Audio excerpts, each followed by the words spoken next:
नमस्कार दोस्तों, मैं हूं शिवकांत गौतम। स्वागत करता हूं आप सभी का बॉलीवुड किस्से में। 7 अप्रैल 1942 को जन्मे हिंदी सिनेमा के एक ऐसे सितारे जिनके नाम एक ऐसा रिकॉर्ड भी है जो आज तक कोई भी हिंदी फिल्म नहीं तोड़ पाई है। यह रिकॉर्ड ऐसा है कि शोले भी इसके पीछे है। चलिए बताते हैं क्या है पूरा माजरा, क्या है पूरी कहानी।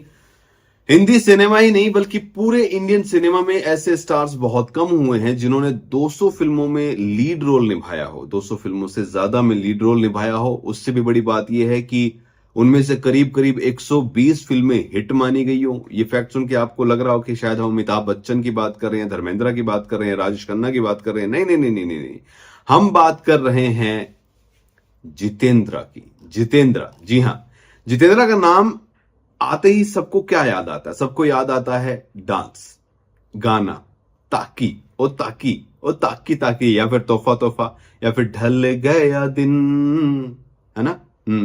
या फिर मुसाफिर हूं यारों। अगर हम बात करें ना जितेंद्र की, तो उनके नाम कमर्शियल मसाला फिल्में भी हैं, चाहे धर्मवीर रही हो, तोहफा तोहफा वाली फिल्में भी रही हो ना, हिम्मत वाला रही हो, या फिर हम बात करें कुछ ऐसी जबरदस्त फिल्मों की, परिचय जैसी फिल्मों की, उनकी अदाकारी के हम सब कायल रहे हैं। जितेंद्र फिल्मों में आने से पहले ही मोहब्बत में घिर गए थे। इसका किस्सा मैं आपको सुना चुका हूं। डांसिंग अवतार, जंपिंग जैक भी उन्हें कहा जाता था। साउथ की रीमेक कहानियों में उन्होंने बहुत सारी फिल्मों में काम किया।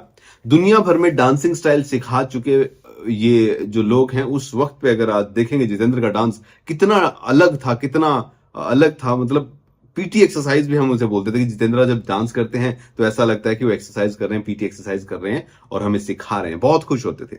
लेकिन उनके नाम एक बहुत बड़ा रिकॉर्ड है जो किसी के नाम भी, किसी फिल्म के नाम नहीं है।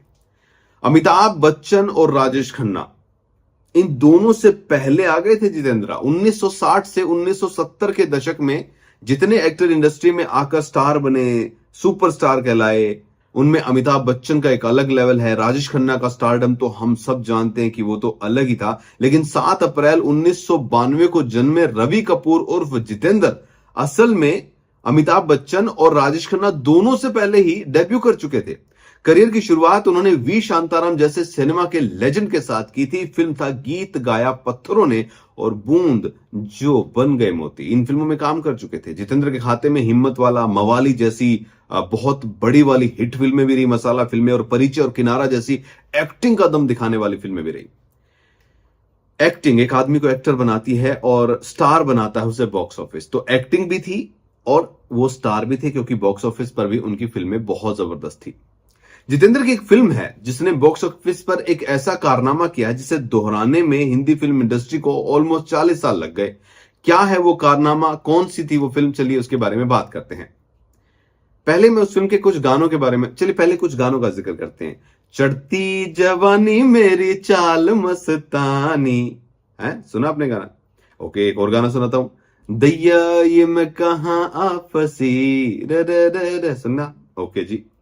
एक और गाना है, दिल भर दिल से प्यारे आहा, कितना प्यारा वादा है पिया तू अब तो आजा। अब आपने ये जो गाने सुने, आपको लगता होगा कि ये तो अलग अलग फिल्मों के गाने होंगे, लेकिन आपको बता दूं कि ये सारे के सारे सुपर डुपर ब्लॉकबस्टर गाने जो हैं वो एक ही फिल्म के हैं। 1971 में जितेंद्र और आशा पारेख और अरुणा ईरानी की फिल्म आई थी कारवां, जिसके गाने आज भी सुपर डुपर हिट है, आइकॉनिक है, बहुत पॉपुलर है।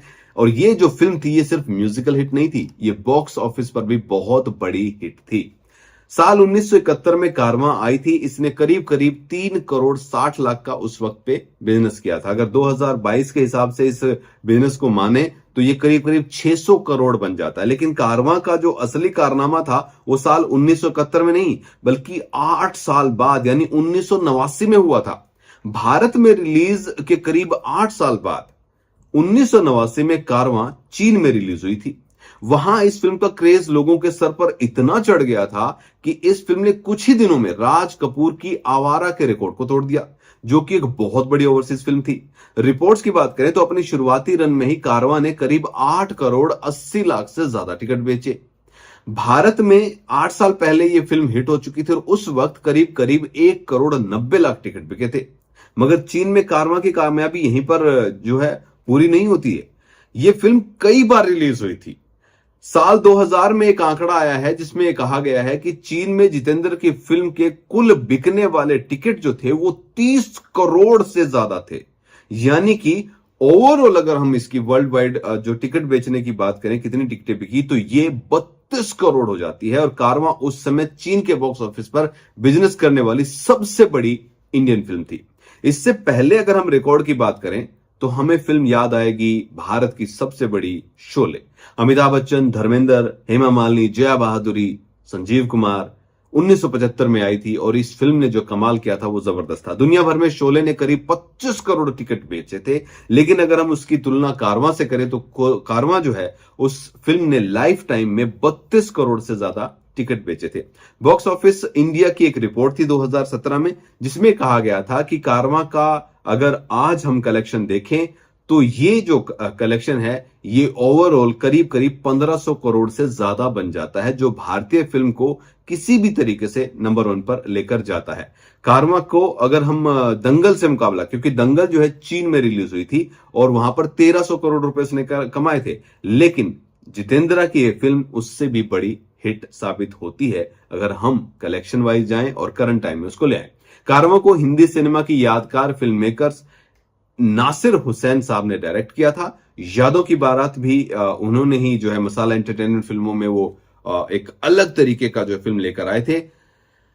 जो कयामत की बात करें, आमिर खान की पहली फिल्म, वो भी नासिर हुसैन साहब ने ही लिखी थी। आमिर खान जो है वो नासिर हुसैन साहब के भतीजे हैं। कारवां के डायरेक्टर नासिर जो थे वो प्रोड्यूसर थे। उनके छोटे भाई और आमिर के पिता ताहिर हुसैन जो थे उन्होंने ही कारवां के हीरो जितेंद्र जो है उनको लेकर वो सामने आए। तो फिलहाल जो बड़ी बात थी, जो बड़ा रिकॉर्ड था वो ये कि भारत की सबसे बड़ी ज्यादा टिकटें बेचने वाली फिल्म जो है वो ना आमिर खान की है, ना सलमान खान की, ना अमिताभ बच्चन की, ना राजेश खन्ना की है। वो फिल्म है जितेंद्रा की। उम्मीद करता हूं जितेंद्रा के बर्थडे पर आज आपको ये किस्सा बहुत पसंद आया होगा। अगर आपको इसी तरीके के किस्से सुनने हैं तो आप इस वीडियो के कमेंट बॉक्स में जिस भी हीरो के बारे में जानना चाहते हैं, किसी इंसिडेंट के बारे में जानना चाहते हैं, तो लिखकर मैसेज भेजिए। पूरी कोशिश करूंगा कि आप तक असल उस घटना, उस बात, उस किरदार का क्या रहा है संबंध, वो लेकर हम आएंगे।